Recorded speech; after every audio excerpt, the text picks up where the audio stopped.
Welcome back to Music Teacher Videos channel.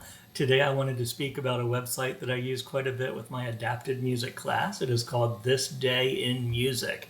And I've done this with regular ed classes some as well, and I use it differently with different groups. So if you've never visited it, it simply has music history.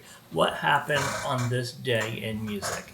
And you can pick a date and use a date other than the one that is currently live. You could randomly go to September 1st or September 25th or Christmas, and it just literally goes through all of these things that have happened on that day.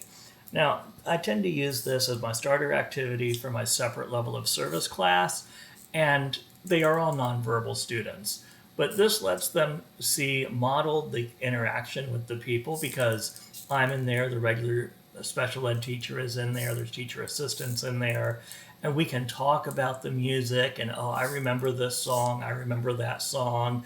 And every time we pick at least one song to play. And, if we were watching American Idol last night and we saw one of the judges that used to be on the Spice Girls, we can talk about that and ask the kids to point to the screen or sometimes help them point if they're hand over hand. So after exploring the basic what we have that day, we would usually go on with our regular lesson. Another thing you can do on the website is say what song was number one when you were born, or really on any date. So you plop in the date and you see what song was number one on that date.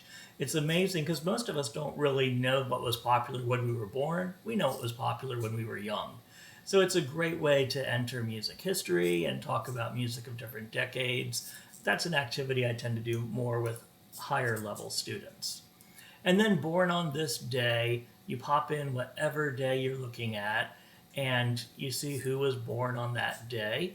It's interesting because some of the musicians that you think of, you don't realize how old they are or how long ago some of that music was popular. And once again, this would be something I would probably do more with a regular ed or higher level special ed student and not necessarily the separate level of service.